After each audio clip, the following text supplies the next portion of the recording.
4, 3, 2. Oh my god. Trailer.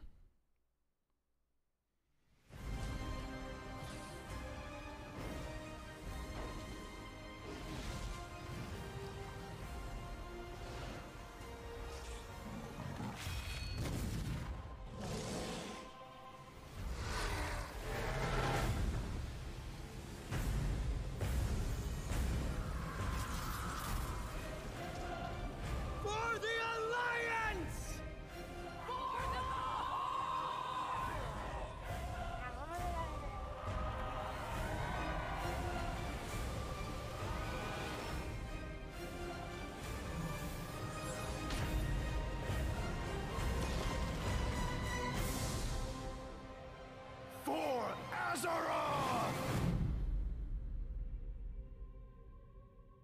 I wonder if this is live or if it's pre-recorded.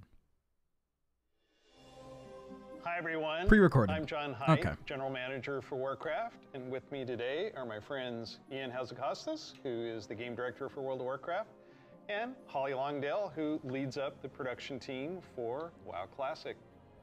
I really appreciate you tuning in. We haven't seen I know Ian we're in a really long excited time. to be able to give you updates on what's happening in World of Warcraft. But first, I want to thank our community for all the feedback you've given us this year, and especially our community council. You've helped shape and influence the updates that we've done recently and what you're going to see in the upcoming year. I mean, really, for Shadowlands in particular, the story of the last 9 months or so of this expansion is all about the community, and it's shaped by what we've been hearing from them, and us realizing as a team that we just collectively needed to do a better job of making sure the community felt heard, and so that led us to the changes we made in 9.1.5, but also really re-examining some of the assumptions and foundations of World of Warcraft about things like character investment, Listening to mains player versus feedback. alts, or how catch-up should work, or the appropriate role of friction in our systems.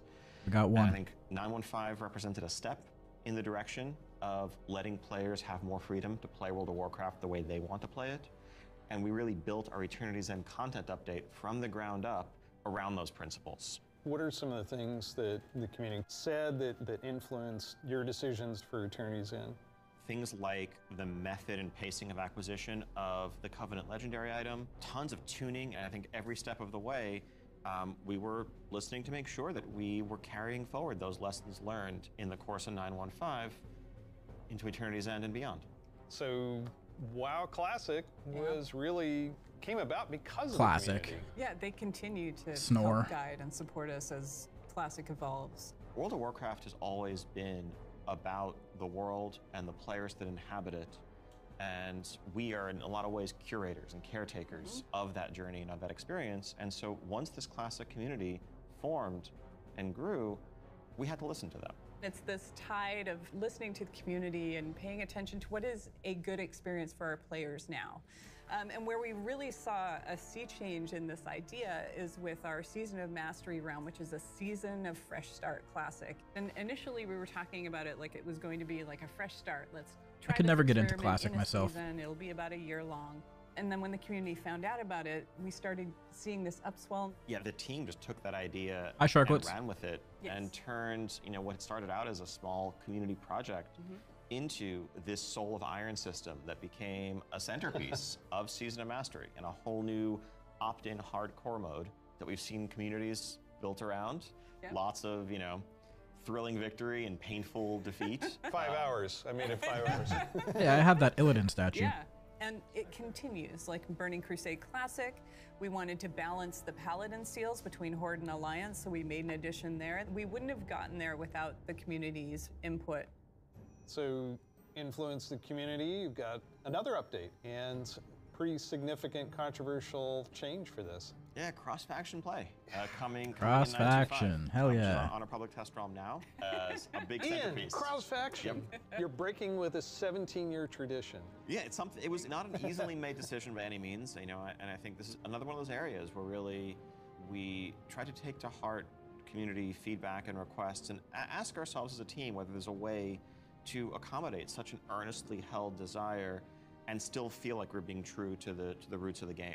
I think players desire to play with their friends who might prefer a different faction, or to play with the faction that they more closely identify with, even though their raid group is elsewhere. It's really important for me. I play a lot of alts, and I love absorbing the story for each race, and having that ability to play with all of my friends across factions is fantastic. At the end of the day, the battle cry is for the Horde. It's not against the Alliance. It's not death to the Alliance. It's about pride in one's faction. Fair. I think there's a way to preserve that and even strengthen that. Death to the while Horde. giving players the ability to make the same choice we've seen the greatest heroes make time and time again.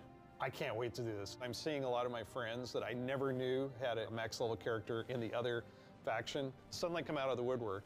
And then, with these cross-faction groups, many of them are going to be diving into something new that we're doing to kind of cap off Shadowlands, a Season 4. Kind of a remix, a bit of a greatest hits, revisiting all of our raid zones across the expansion, bringing in some familiar older favorites into the Mythic Plus rotation. And we recognize this is kind of a closing chapter, a little bit of a send-off to Shadowlands. As everyone gets ready for what happens next and what will come next, Good we want riddance. to give a fun new challenge for everyone to sink their teeth into. Really cool stuff for modern WoW players. I'm super excited about the gear upgrades that you're going to give me and the chance to go back and play some of those awesome raids. There's a lot to explore. Very exciting. For our next adventure in World of Warcraft, we're going to go back to Azeroth. We're going to a space with high fantasy. I mean, our fans of Azeroth for a long time. This has been kind of the foundation of much of the lore of WoW. So without further ado, let's watch the cinematic. Here we go. Holy shit. This is it.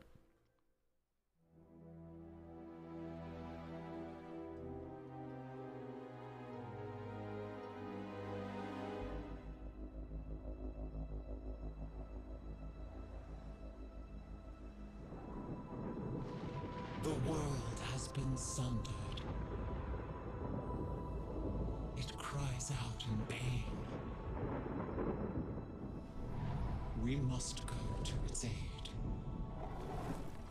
We entrust our ancestral home to you, the Watchers.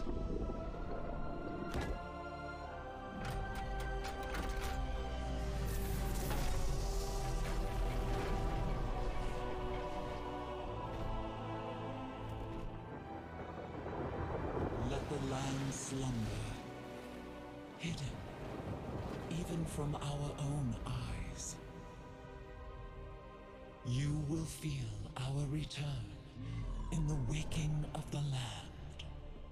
Then, you must light the beacon of Tearhold, lest the path home be lost to us forever.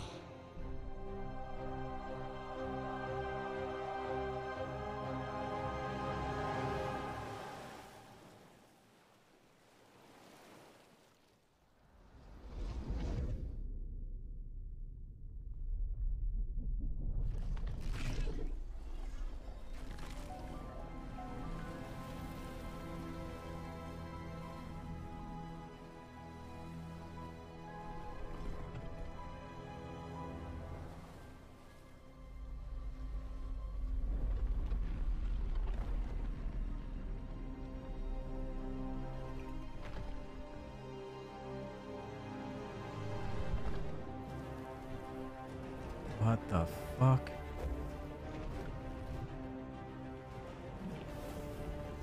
What is happening?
No, I think dragons are about to happen.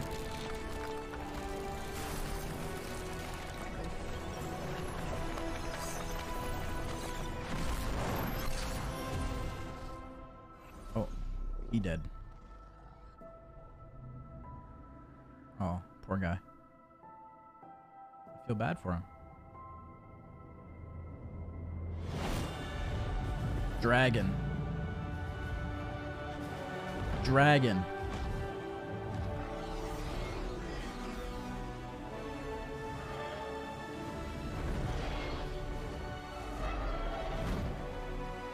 Holy shit, this looks so good.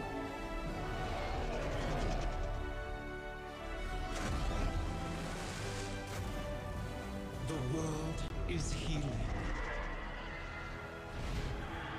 But her fate is yet uncertain.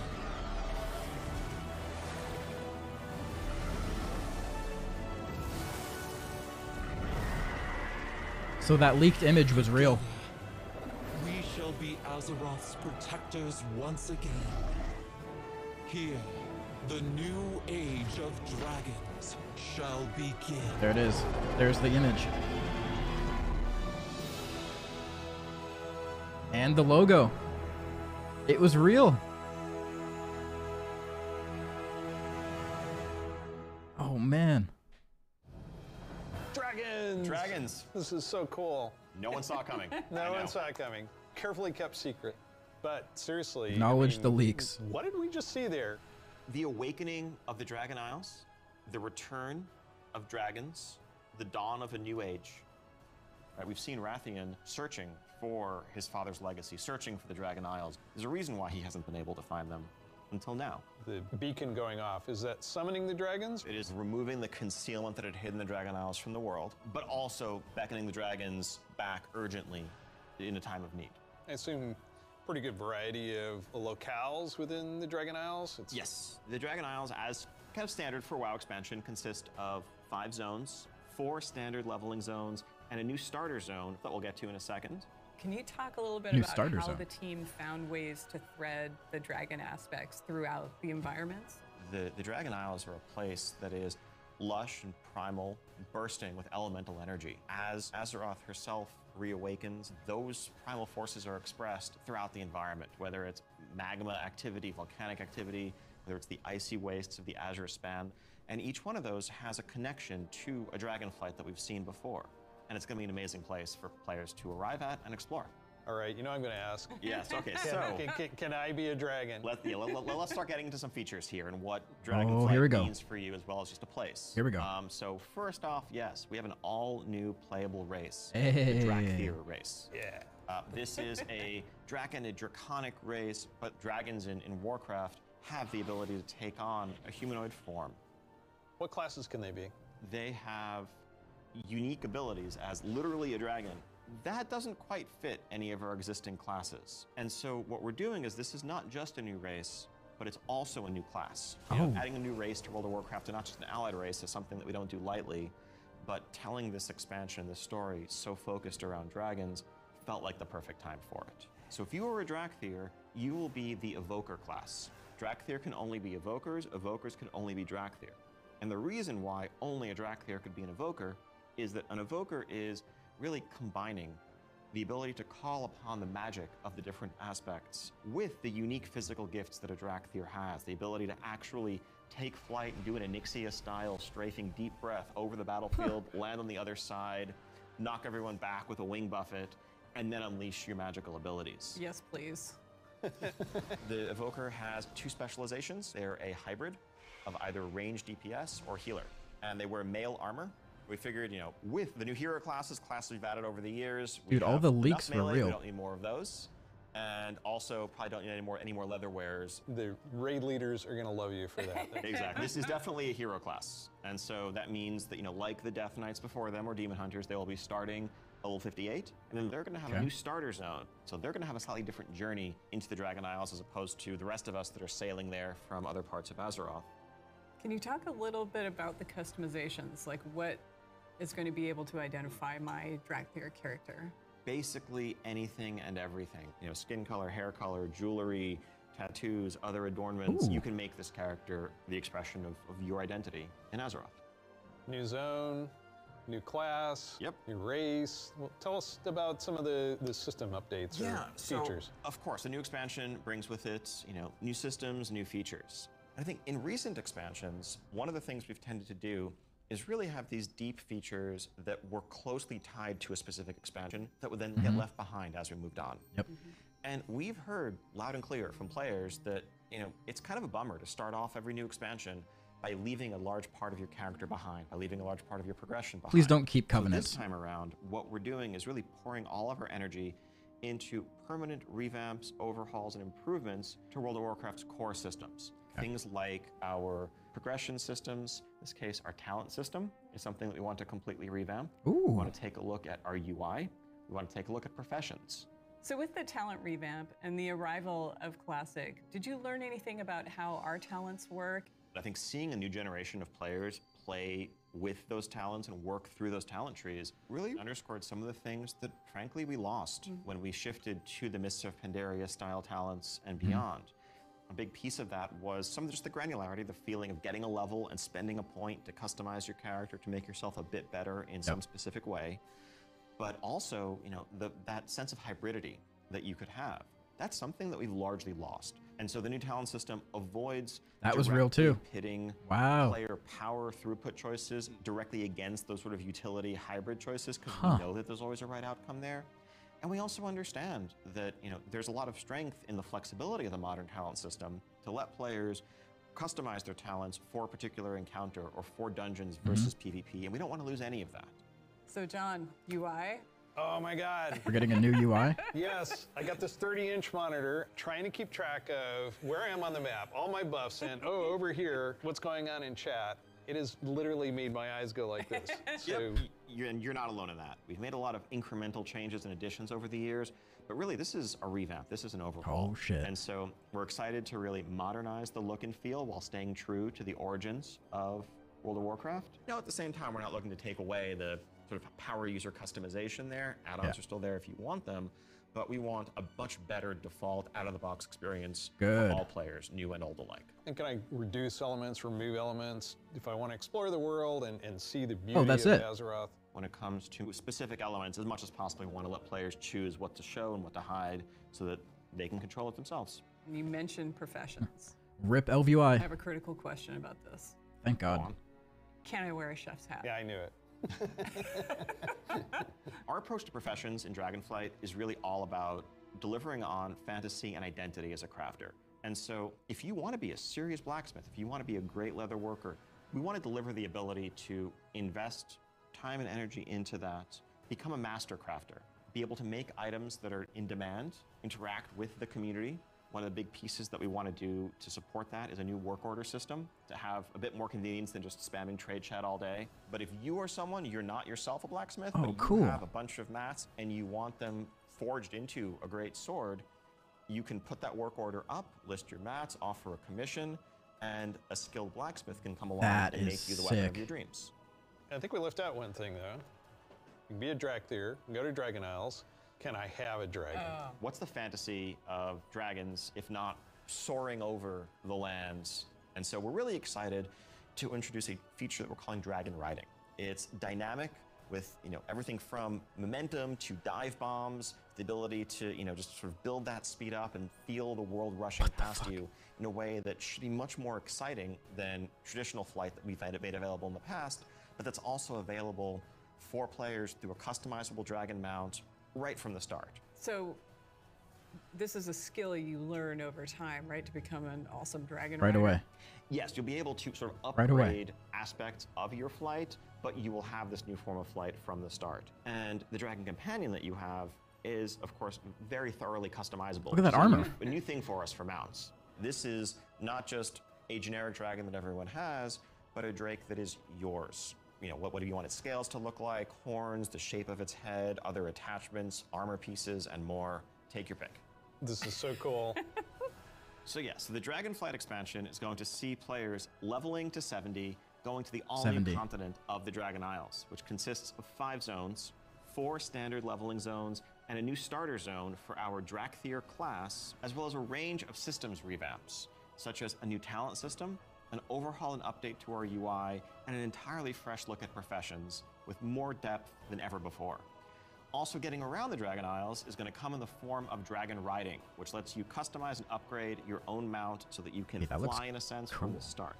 And of course, as with any new expansion, we have a new set of dungeons, a raid, and much more to come. We also have an alpha that will be starting up in the future. Check out our website for more information, and keep an eye out for those opt-in signups if you want to help us test out Dragonflight and give us even more feedback to make it better. We do have a deep dive that follows this, so Good. please Good. stay around. Classic players, we haven't forgotten about you. You could probably guess where we're going to go next. One of the all-time favorite expansions for World of Warcraft. Wrath. Let's watch the cinematic. Was this going to be an upscaled cinematic?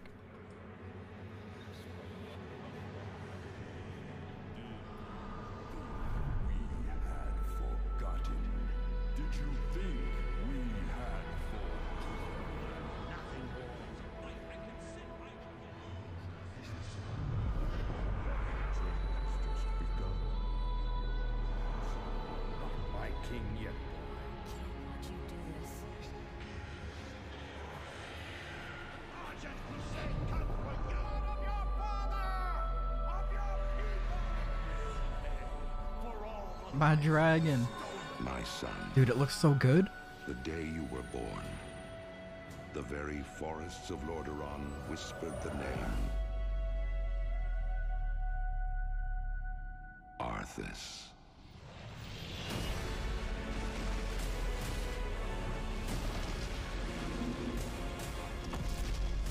When my days have come to an end, you shall be king. Yeah, it's very interesting to go back and play through Wrath of the Lich King, knowing what we know now.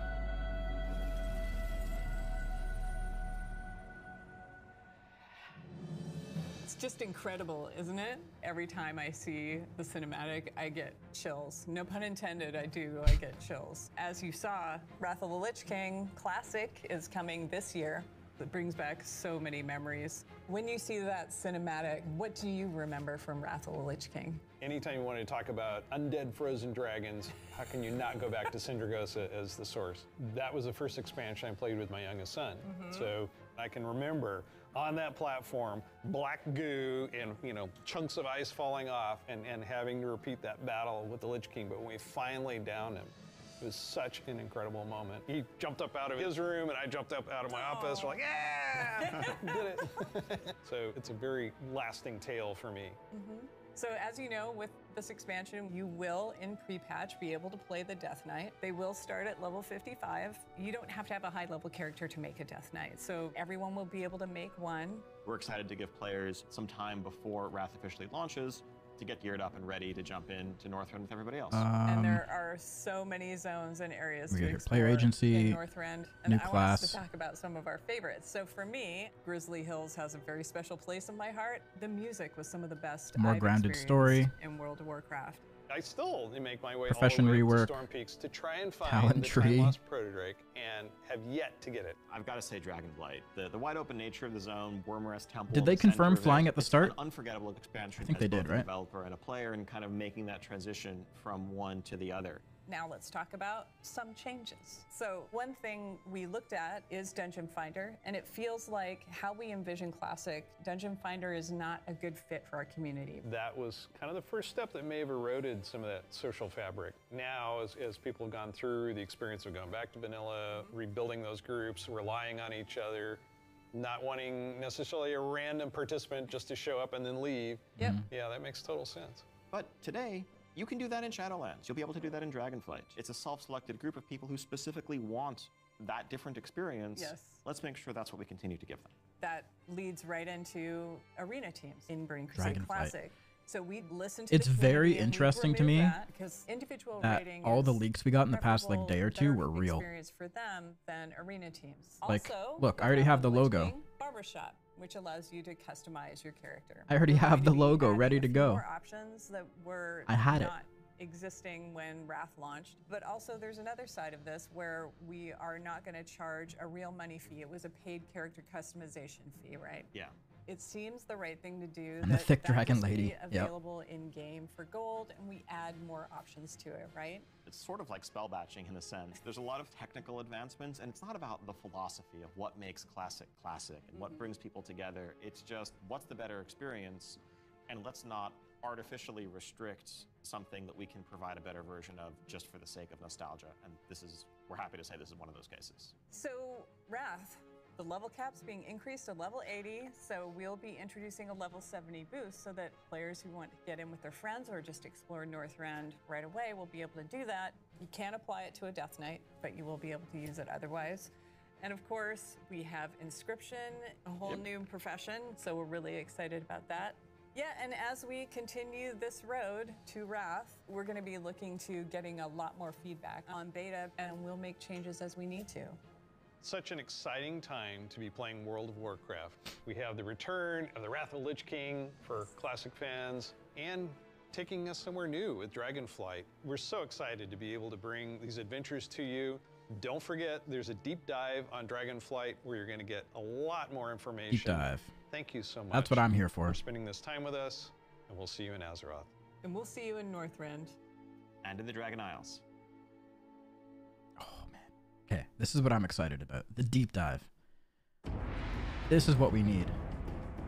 Hi there, welcome to the Dragonflight Deep Dive. I'm Steve Denuser. And I'm Taryn Gregory. Starting it off here, we're going to talk about the setting and the story of Dragonflight. We've got this great expansion, exciting pre-render trailer that everyone just watched. So let's talk about the setting for Dragonflight, the Dragon Isles. Dragon Isles have been Steve got his eyebrows known done. for a long time in Warcraft history as a mysterious place where the dragons came from long ago, but we never knew much more than that. We're going to this place that is kind of the broodlands of all the Dragonflights, the place where they nested, where they built their civilization. The Dragon Isles was the center of the Dragon's kingdom when the world was young and the mortal races were just starting to form kingdoms of their own.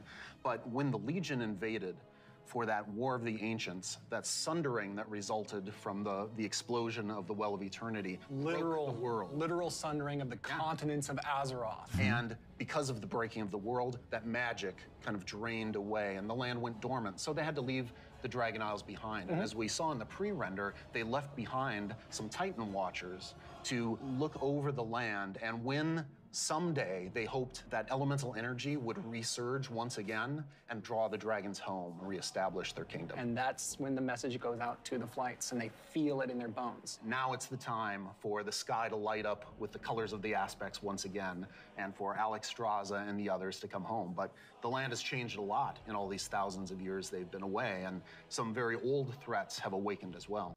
We're looking into the culture of dragons as they exist in Warcraft. Dragons as we know them today were very different in the early past, the early history of Azeroth. They were much more primitive, much more savage, what we now know as proto-dragons. And then some of the dragons were empowered to become the aspects. The green flight, red flight, blue flight, bronze flight, black flight, each with unique powers, each with the ability to protect the world in different ways. These pillars of draconic power appointed to defend Azeroth from threats within and without. Dragons used that power both for good, in the case of most of the aspects, but also for nefarious reasons in the case of the Black Dragonflight led by Neltharion, who would become Deathwing. And what we will find in Dragonflight is that some of these ancient divisions run deep. And so it begs the question, where do we go from here? If this is an opportunity to reclaim their legacy, to be the protectors, as the cinematic mentioned, that they once were. To do that, they're going to need the help of our heroes, our players, to come to the Dragon Isles with them and face some of these reawakening challenges, because it's not just that this land is peacefully waiting for the dragons to return and reclaim it. There's those old enemies that have awakened as well. Yeah. One of those being a race of kind of elemental half-giants, the Jarradin. The Dragon Isles isn't just populated by dragons or just by the Jarradin. There's Elemental also many half-giants. other occupants here in the Dragon Isles that have been here either just recently or for a while, including a fan favorite coming back, the Tuskar. That's going to be The awesome. Tuskar. We've got other cultures there as well. Taliesin in the is Dragon losing his Isles. shit We're gonna right find now. out about a civilization of centaurs that predates the ones that Ooh, arose on centaurs. Kalimdor much later. And some of our favorite characters that we've seen over the last few expansions, such as Rathian. And whether he's ready to step up into a leadership role, or if there are other alternatives out there that would be better suited to the job of being the aspect of the Black Dragonflight. I think one thing the players are going to be really excited about this expansion is the new playable race, the Drakthir. That's right. And this is something that Neltharion, before he was Deathwing, before he went full crazy world dragon, that he put into motion. Neltharion saw those primalists that were kind of breaking away from the aspects and what they wanted. And so in those first experiments, he took the essence of dragons, their strength, their nobility, their wisdom, and he combined it with that scrappiness, that adaptability that the mortal races had. And he wanted to use that to create the ideal soldier in his mind, the Drakthir. Exploration is really one of the key themes of this expansion. We're going to be going to this ancient place that the Somebody in dragons chat left just said behind nerf long ago. DH. So we've made these huge zones with all kinds of places Does that have to do with anything? delve into and find Leave little us alone. treasures and little secrets tucked away. It's going to be a lot of fun for players to be exploring these landscapes. And there's so much architectural history and how clearly aspirational was looks the like kingdom Suramar. of the dragons and how it lost so much. And the themes of trying to return to that, to try to find your legacy, to try to figure out who you were before everything went awry.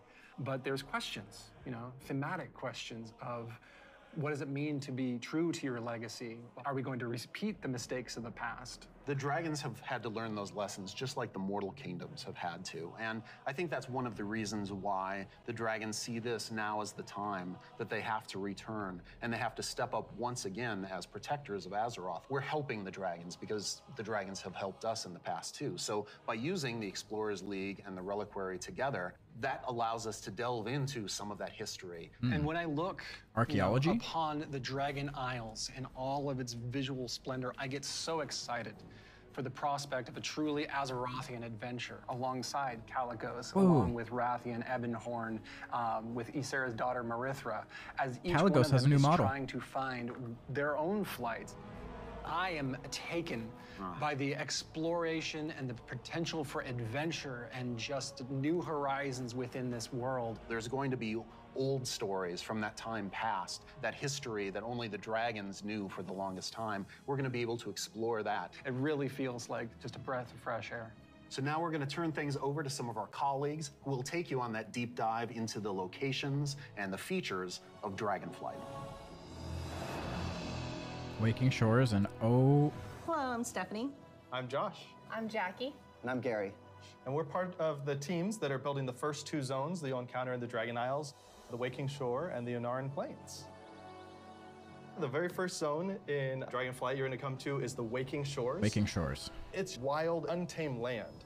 It's waking up around you too, and the elements are just going crazy.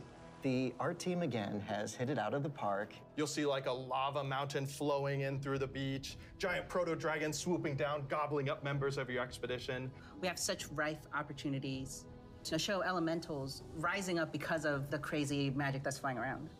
The one of the things I love is just how you get to the Dragon Isles, right? So you're gonna get on your boat in Stormwind or Orgrimmar, and the first thing you do is sail between like the dragon ruin architectures. The boats come right alongside each other. You can jump from one boat to the other and just start causing havoc on the other faction's boat. For those who love PvP, this is a great opportunity for war mode.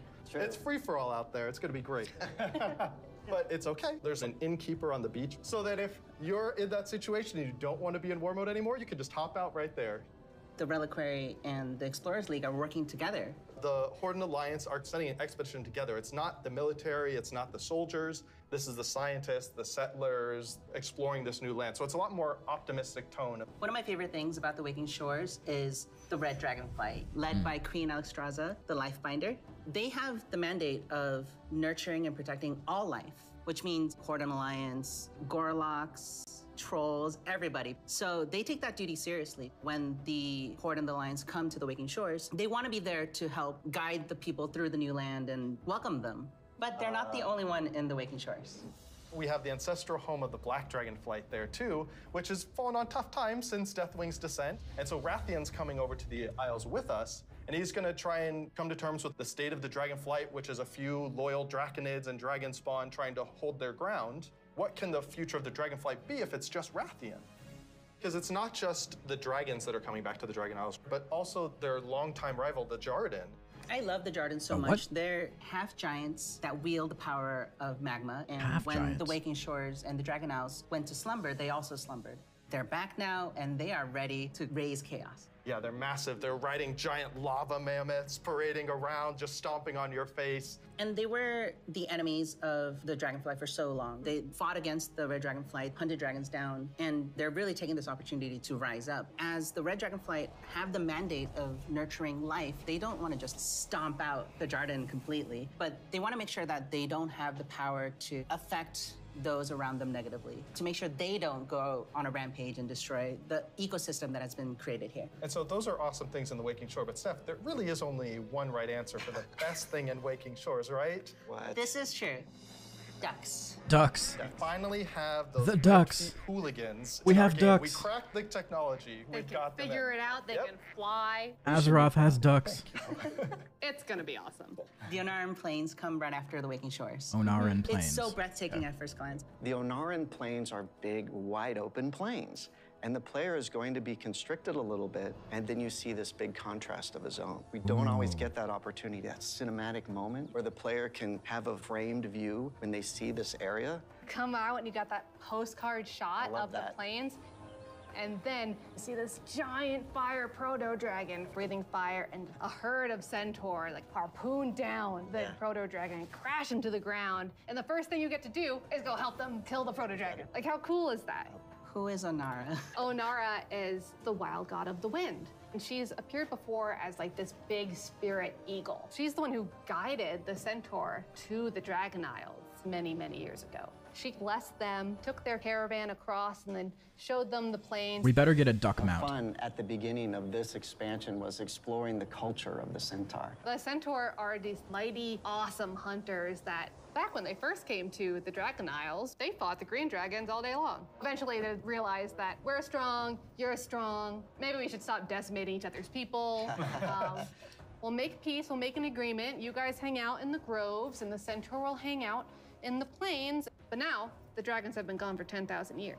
And the centaur have come so far since then. And they've been here, and they've been existing and developing their culture. They all came over as one clan led by the mighty Maruk and Tira, and they founded a new life here. So if you want to get across, you have to follow their rules and their traditions. You have to earn their trust. You are the first outsiders to come in generations upon generations. The centaur might rule the open plains, but the green dragons make their home in the groves. And those groves are absolutely gorgeous. And how great a job it is that we have where I can take all of this beautiful artwork and build these beautiful fantasy groves, high fantasy. We want to do lots of things with an open plain, and we want to be creative with that. But we're restraining ourselves by letting the zone sing, letting the horizon tell the story. We certainly couldn't have done that in the vanilla WoW. No, definitely not. The zones are so big and you can see so far, especially in Onaran Plains. So we talked to the engineers and we actually increased that distance. Oh, cool. It spurs you on to want to adventure That's and good. look through the zone and explore everything. The interesting thing for me is we have all these conflicts with the Dragonflights. There's missing dragons, there's battles, there's so much crazy stuff happening, but that's not really all we're doing. There's so much extra fun activities for people to do. And the greatest thing is that you need to figure out exactly what's going on and help solve all the problems that are just sprouting up everywhere. We're just really excited to tell a story that's grounded in Azeroth and exploration. There's so much more to talk about. But now we're gonna have some folks talking about the next two zones that players are gonna experience in the Dragon Isles. Ooh, more zones. Azurspan and Thaldraszus? Hello, everyone. My name is Kate. I'm Christy. I'm Kate. I'm Sean. We're going to Two talk Kates. today about Thaldraszus and the Azure Span. So Azure Span is going to be the third zone that players adventure through, and it's one of our biggest zones that we've done in the Dragonflight, maybe even to date. We knew it was going to be like the largest visual elevation change, and it really started with this great concept art. When we first were taking a look at the design, We kept coming back to one of our favorite Wrath zones, which was Grizzly Hills. And we really wanted to take that, but wowify it more. And I don't know if you've ever been up to the Bay Area, but in the morning, that coastal fog comes in and dips down into the redwoods and that sun shines through. That's really what we wanted to encapsulate with this forest. And not only we have redwoods, but we've got all different types of trees. Eventually, it'll break open into this wide open tundra that's just golden and red, and you'll reach up to another level of elevation where you get to see the snow. The majority of the zone is covered in snow and ice. We have giant frozen waterfalls, ice rivers as far as the eye can see. And Sean, I know in the forest, we can expect our first creatures. We have a small group that lives there called the Gnolls. These gnolls are all throughout the forest. Called and the Gnolls. They've made this their home. Some gnolls with strange magic that we're going Cool to find looking. out what exactly that's about. Snow gnolls, or as I call them, the snolls, up in the winter The area. And then some snolls. regular gnolls that are just going to be around the forest area. So then we go into the big open tundra where Hogger better be meet there. Our second group, Yeah. the Tuskar. It's going to be really neat to explore their culture a lot more. And those kids are adorable. I absolutely love the Tuskar. Honestly, all my downtime's probably just me hanging out with the Tuskar. So it's been a little while since we've seen them. We remember the Tuskar from Wrath of the Lich King. They're also getting a nice, cool upres for their models, along with expanding their culture. So there are going to be male Tuskar, female Tuskar, Tuskar kids. Oh. So we're going to fight Tuskar alongside babies. them, which includes help from a certain group of dragons, the blue dragons. We're going to follow the story of Kalagos. He looks good. Our blue dragon buddy from the Kirin Tor, and he's going to be adventuring into Syndragos' archives. It's a giant zone. There's a lot of surprises. When we're done there, we head over to Valdraz's. Valdraz's. It's really incredible because you will be going through like, some of the previous zones and seeing a lot of ruins Labyrinthos. for the dragon buildings. But when you get to Valdraz's, everything is perfectly intact. It's beautiful. It's pristine. It is the seat of power for all 5 dragonflights and home of the dragons. It feels that way with the huge vertical mountains. We've got these great cave systems where you may end up finding little dragon hordes. My favorite Dragonflight right now is the Bronze. They've got a really cool area in Valdraz's, and their magic is time. There's so many cool story hooks that we could dig into there. There's so many cool gameplay options. And we have a little bit of an adventure for players. It's gonna be a lot of fun. I can't wait. We really wanted it to feel like their old stomping grounds. One of the really cool features is going to be the main city and player hub for this expansion, Valdrakken. It is a culmination of all of the dragon's efforts to put together what a city would look like. So we ended up having a bunch of really fun small vignettes where you see that the blue Dragonflight is hosting a public library, and the red and green Dragonflights both have their own separate gardens. We'll also have some convenience services for players, including an auction house in the city. Good. Which will be really nice if you're looking for more exotic wares. Good, The good, thing good. that really sold me on Valdraz's was the initial concept art we got of Tierhold. Oh, yeah. Wow. And this is a 10,000-year-old Titan technological marvel. Tierhold has these awesome aqueducts that actually come out from the structure all the way to the city across the valley. And in the cinematic, there's just this amazing shot where you see Alexstrasza swoop under one of them, and there's splashes of water cresting across her wings. So when players are flying around themselves, they get to have their Alexstrasza moment. What an incredible place and filled with so much history. Tierhold was built by Tyr. He was a Titan Keeper back in the day who helped the Oh, Aspects fight Tierhold. Galakrond. And when they settled on the TYR. Dragon Isles, he built this facility. And even though Tyr's gone, the dragons have held him in reverence. But that was 10,000 years ago, and they've let the Titans maintain the place. An incredible amount of history has happened since then. Flights have been nearly wiped out. There have been invasions, betrayals. Aspects have died. And these are the kind of things that leave marks on a society. So now they're all back here, and they're all here together. As we were designing the zone and the city itself, we're trying to figure out, how do we tell those stories at the same time as making sure that this is a really convenient place for players to go and, go shopping, as they tend to do. So much adventuring happening on the Dragon Isles. It's so cool. As a player, you probably don't have your own dragon wings. You are going to learn the art of dragon riding. This looks so really vertical, cool. and I'm just excited to dive off the tops of towers and swoop under things. It's actually one of the things that we're about to learn about next. It's gonna make traveling Hi, so much I'm more Jake. dynamic. I'm Andy. I'm Kali. And I'm Graham, and I'm really excited to talk to you guys today about the Dracthyr Evoker, our new race and class coming in Dragonflight. Okay, this is We're big. here to talk about not only the Evoker, but also dragon riding, which is our exciting expression into the exploration of the Dragon Isles. We knew with a dragon-themed expansion, we wanted to let you play a dragon. Not a big dragon, Alexstrasza size. That'd be tough to fit into raids. I'm sorry, Jake. Okay. I know. Fine. But a draconic humanoid. So the Dracthyr, created by Neltharion. And like our other hero classes, you get to choose if you want to start on the Horde or Alliance side on character creation. So let's talk a little bit about the Evoker, the class they can be.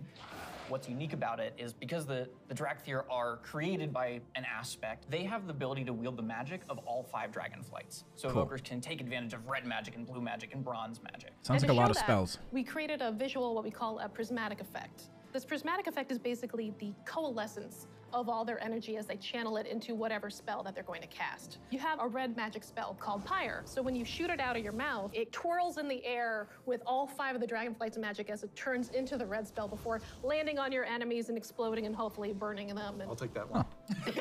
Getting that vibe across that they use all 5 was really important to us, but we did want to make sure that each specialization focused on 2, because casting 5 different colors gets a bit messy. So their damage dealer specialization, their first of 2, Devastation, mostly focuses on red and blue magic.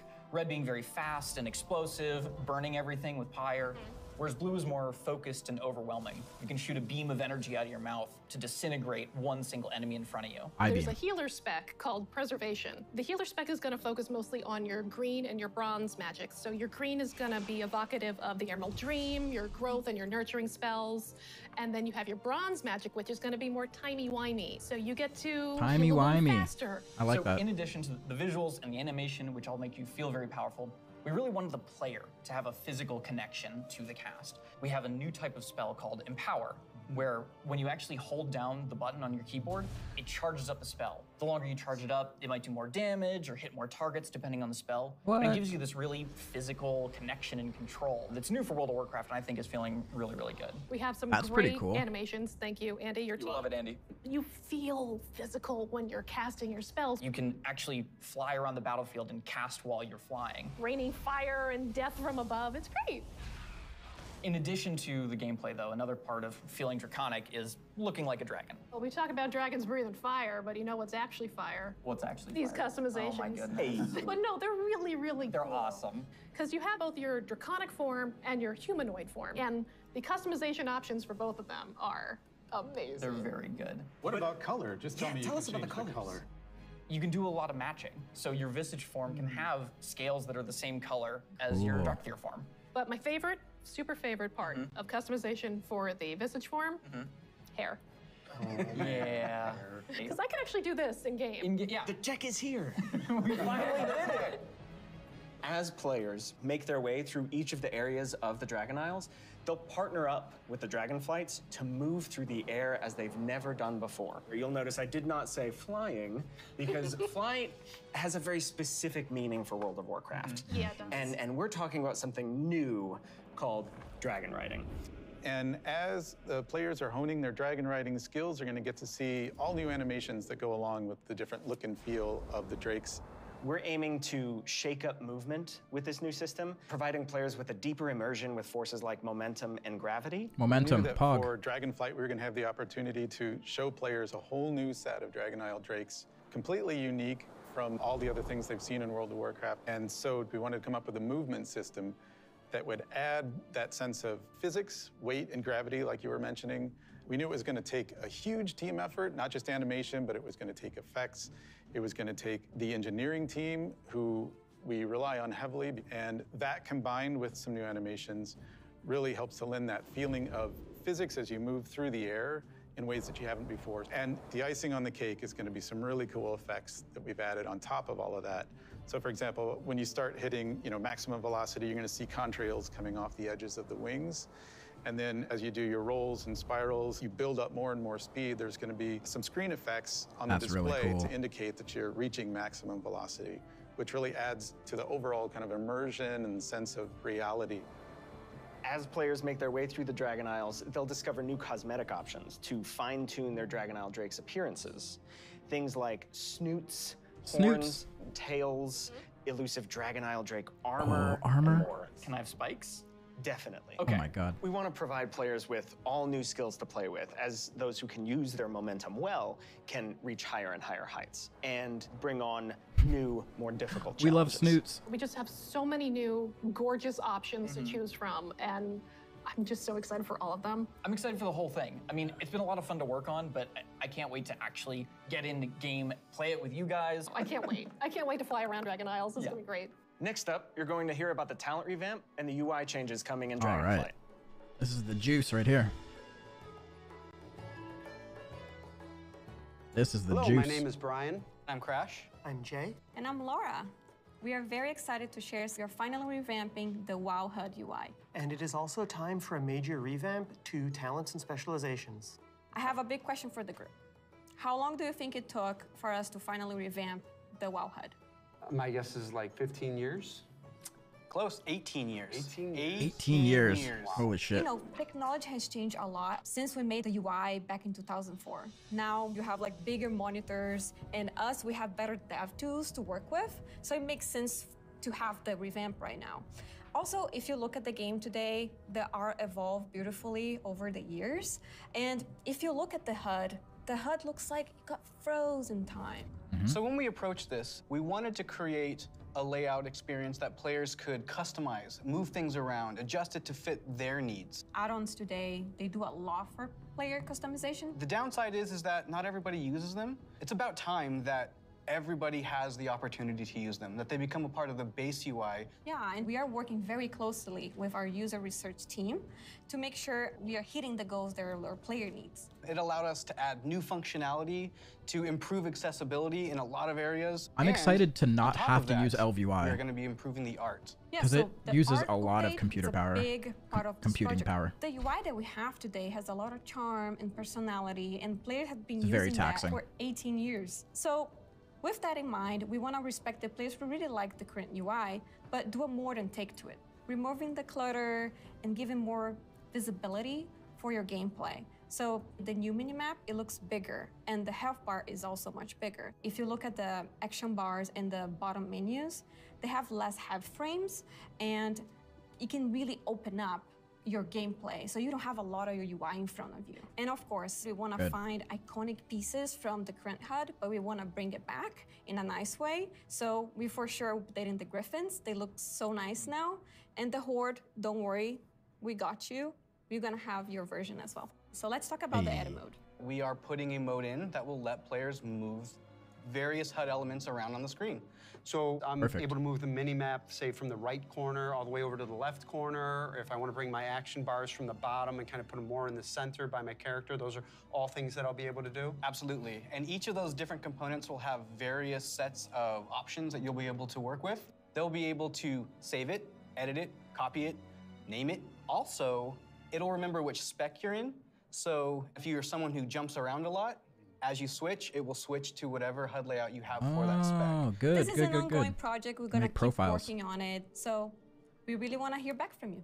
A project that we're all excited about that we've been collaborating a lot on is something that's pretty UI intensive, and that's the talent system. It hadn't changed in a long time, like you said before, and we really started with how can we have players have more choice over what their character has? As you level up, we give you a new spell or a new ability, something that kind of makes you stronger, but it's determined by the designers. We decide the order. Yeah, we started looking for a system that would give players a much wider set of options. And after looking at all those things, what we really returned back to was the idea of trees. But it's actually two trees. We have a class tree that offers Class tree. different class utility, Spec tree. and then we have a spec tree that is focused on performing your role, whether that's damage, tank, or healing. Can I just jump in and say that I personally am super excited about having trees come back. There's a big nostalgia hit for me. As we said, we have these two trees because we feel like picking a specialization is a really important part of your World of Warcraft character now. And so we want to make sure that when you choose that, it kind of affects the tree in some way. Yeah, as soon as you open your talent tree, you'll see something new. The class side will have some abilities filled out for free, just kind of starting you off. in that spec you've chosen, but then you'll have your first point to spend in the class tree, which could be something related to that spec or role, or it could be something from elsewhere in the class. There's a lot of things that we can do here, and part of that is encouraging players to perhaps make combinations that they've never really been able to see in the game before. This is an opportunity to put a lot more art and fantasy in the actual talent UI itself. You have seen that a lot through most recent expansions, but not the base UI. We want you to be able to tinker with it. You know, we want you to be able to make a lot of changes at a lot of times and not necessarily have to commit. The power really is coming back to the player. It's not something we want people to feel locked into, and so one of the things that we'll be preserving is the ability to change these talents at the same kind of frequency that you do now. Yeah, the old school players, when you see trees this time, just think, yeah, I'll go from my raid night to my arena match and figure out what I think is the best for both of those. And that's a process we want to make really fluid. So we're building a save load feature that lets you create your build, name it, save it, and then load it up very quickly and freely. Dude, that's Talents so good. are really about the breadth of options. We've made all these different cool things over the years, but when are they at their coolest? It's when players can hold the building blocks of what can make up their class, their spec, and put them together in a way that works for them. So these are really cool features that we've been working long and hard on, and we're very excited about them. And it's just an early preview of the things we've been doing. We can't wait to see the reaction that you have to them, and please reach out to us and let us know your thoughts on them. And next up, we're going to talk about professions in Dragonflight. Yeah, this is interesting too. I've never been into professions because Hi, I'm Joanna. they've never And I'm been Eric, good. And we're going to talk about our plans for professions in Dragonflight. Professions have been a staple of World of Warcraft forever, and they've seen lots of really cool incremental updates over their life. But for Dragonflight, we want to do something a bit different. We really want to rethink professions and figure out how to make them part of your identity as a player, if that's what you want. We really want to make sure that professions feel fun and relevant across all levels of gameplay. That brings us to our first update, something that we're calling crafting orders. If you want to have something crafted for you, but you don't have the skill or the right profession to do it for yourself, you can have it crafted through a crafting order. You can basically browse any of the recipes that can be crafted, pick the one you want for yourself, and then you include some or all of the reagents needed for the recipe, including ones that only you can get your hands on. You can find someone in person to do it right in front of you for you, or you can also go to an NPC and using an auction house-like interface, send the order out. If you're doing That's this, so good. you can pick, do you want to send the order to anyone, sort of a public order, or do you want to only send it to your guild, or to a specific other player? Maybe it's a friend who you know will be able to craft the item really well for you. If you are really dedicated to your craft, you're going to be the best at what you do. One of the coolest things about this is the item you had crafted can also be soul-bound. In the past, you could only get your hands on crafted soul-bound items by having that profession yourself. Yes. Now anyone can have them crafted for them, which is really neat and really expands the number of items that we can provide that are really powerful because everyone can have them crafted through the crafting order system. Oh, so they don't have to balance it really as cool much. It means as a crafter, you can start building your client base. People are going to come back to you to get certain items. Maybe you're the best at making it, or you always throw in a little something extra. You're also going to be leveling up your profession. It's going to be really great. So the first time you go to craft, you're going to notice a lot of different things, but probably the biggest is the introduction of quality, both to your crafted items and your gathered reagents. Quality. Quality works in a pretty simple way. If you craft something that's a higher quality, it's just going to be better. For a piece of gear, that probably means a higher item level. If it's, for instance, a potion, that might mean a more powerful effect at a higher quality. And we're doing a lot of new things in the UI. We've put a lot of work into it to make sure that the professions feel really special and unique. And another thing you might notice in the crafting UI that's new is the introduction of stats specifically to your professions, both crafting and gathering. And this is another sort of major input into quality. Probably the biggest source of your ability to craft items at a higher quality is through crafting specializations. We've had crafting specializations in the past, as far back as original World of Warcraft. With Dragonflight, you can go out and earn specialization points in a whole bunch of different ways. So maybe you find an old book on a bookshelf in a ruin somewhere, or a hermit in a cave who can teach you a little bit about your profession. So let's say you're a blacksmith. You might decide that first you want to become an armor smith. And the more points you spend in armor smithing, the better you're going to get at crafting all armor. This also means that if you specialize one way, other people in your guild may specialize in a completely different path. So this means that your guild could have several top blacksmiths and everybody is providing something unique and valuable to the team, which is really cool. Now that reminds me of another update we're actually adding crafting tables to all the different crafting professions. We're gonna take those and we're gonna put them all in the main city of Valdrakken. And you're gonna go in there and you're gonna get to see all the different players crafting their items at their cool crafting tables. Yeah, it means you're gonna walk into the city and you're gonna see like all these alchemists huddled over here, and you're gonna see all Sounds these a lot blacksmiths over by the more forge. communal. There will be other players filling orders or grabbing orders. There's gonna be a whole new crafting area that's gonna make you feel really part of the world. It just seems like a much more lively area than it has in the past. What I'm most excited about, though, is the gear. We're introducing new types of gear for every profession, and when you go to, say, mine a node, you're actually gonna just switch into that gear. It's gonna be really great. You're not gonna have to carry that stuff around in your backpack anymore. There's actually gonna be dedicated slots for each of your pieces of gear. But I'm a numbers guy, I love progressing. All pieces of profession gear will have those special stats that we mentioned before on them. And as you get your hands on better versions of the gear, it's really gonna help you get better at your profession. I can't wait. Thank you for tuning in to the Dragonflight Deep Dive. You've heard a lot about the content and changes coming in Dragonflight, and we've got a lot more in store for you in the coming months. Is that it? Until then, we'll see you in Azeroth. Cool. Stream done. Interesting. Okay. Well, yeah, I guess we'll talk about it for like a brief few seconds. Then I have to head out. But, yeah, man, I'm excited. I feel like it's very interesting to me that all the leaks we got yesterday ended up being real, right? That image of Alexstrasza with like the Titan guy, that was real. The images of the whatever the race is called, Drac or something, that was real. The flying your dragon thing looks really cool. It's like, it looks like a more dynamic way to travel, right? You can gain momentum and like just like it's gonna make travel a lot more exciting to do. Like you're not just gonna want to hit like auto run, you know, and go AFK while you fly somewhere.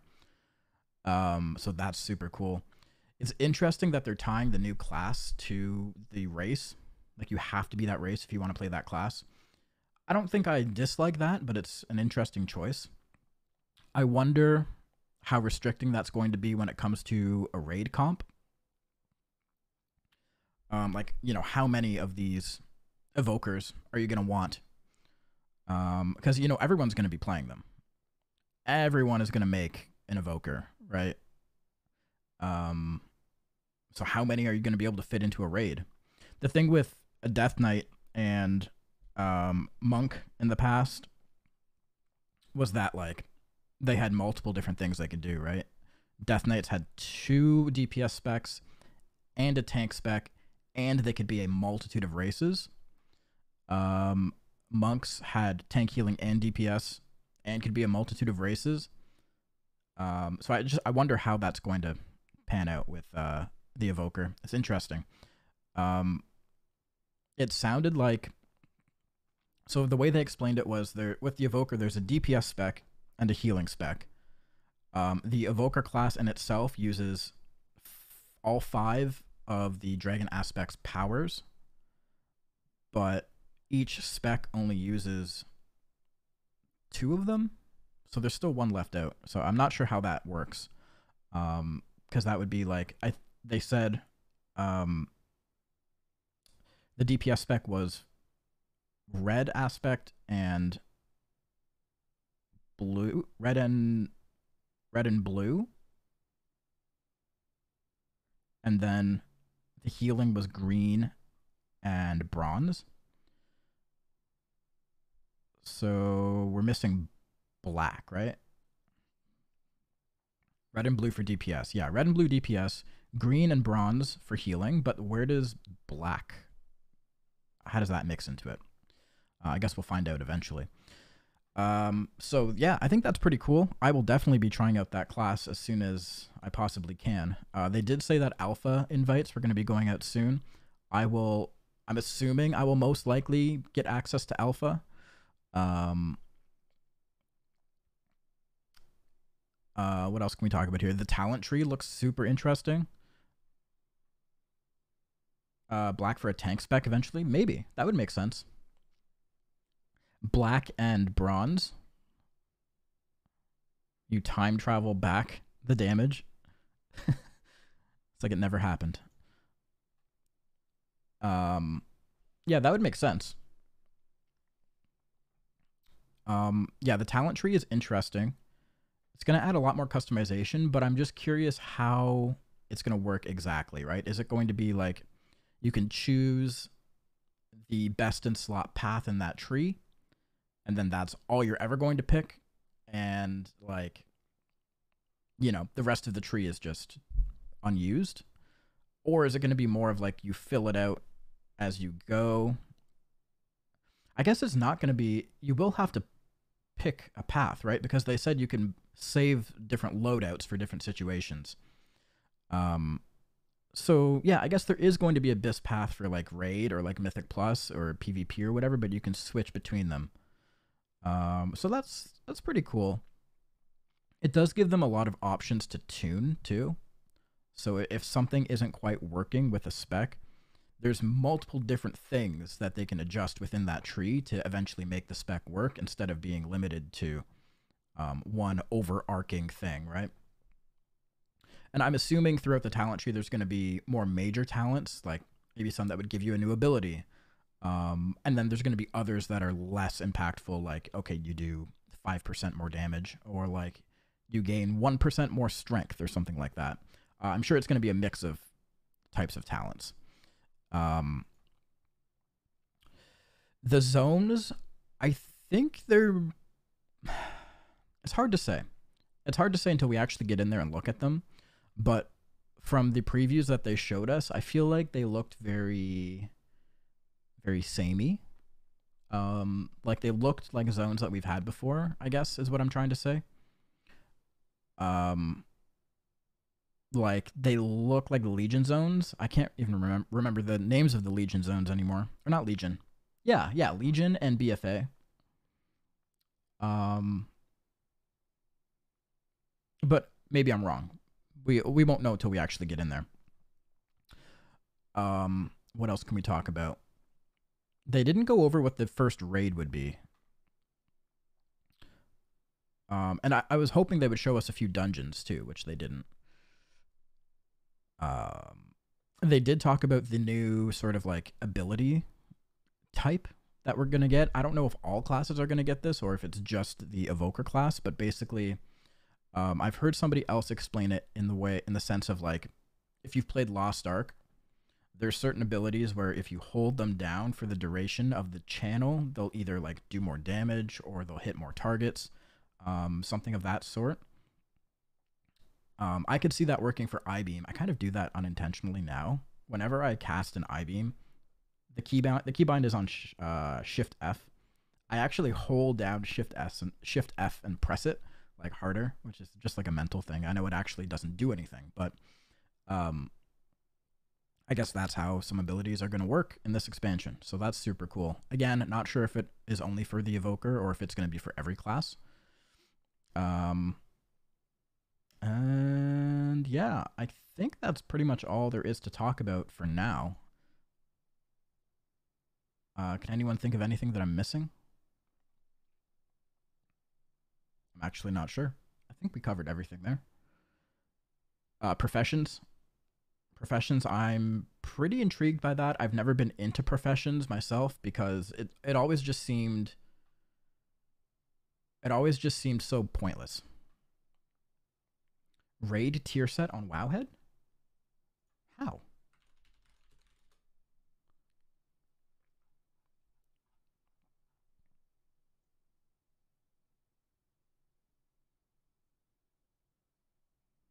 Upcoming Primalist raid tier set concept art.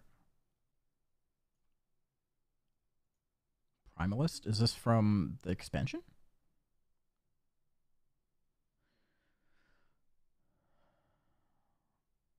Wow, okay.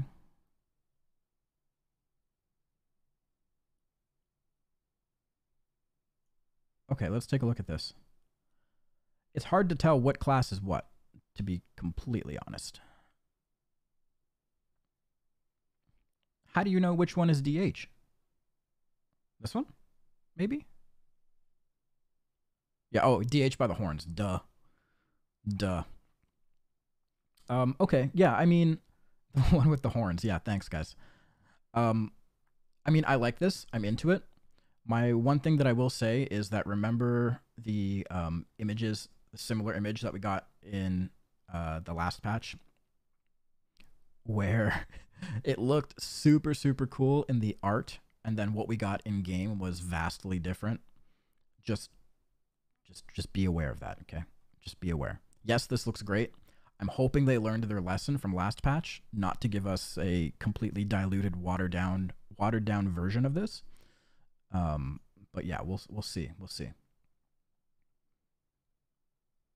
Yeah, these do look cool. I will admit. Definitely. Now I wonder if they're going to give something special to the evokers, because when you're in your dragon form, you're not wearing any armor, right? So I'm wondering if they're going to have something special, like maybe I don't know, some type of like particle effect or something of the sort.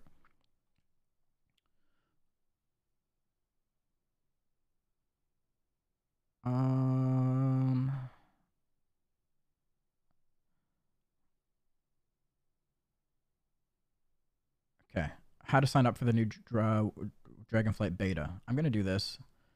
If you guys want to sign up yourself, I'll get this link in chat. Oops. All right.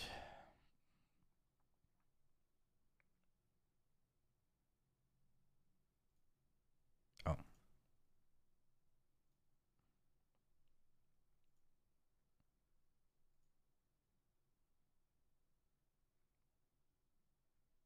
Okay, I signed up. Yeah.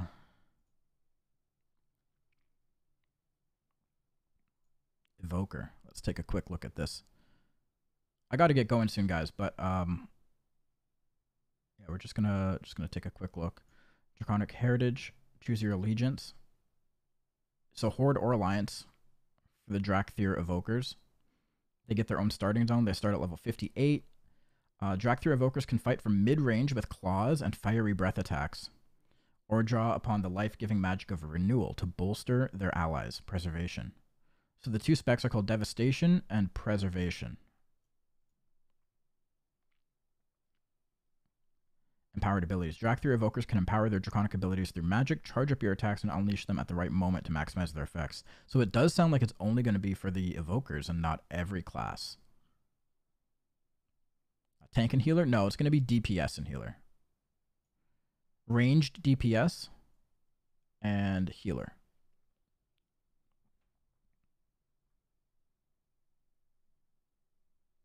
Interesting.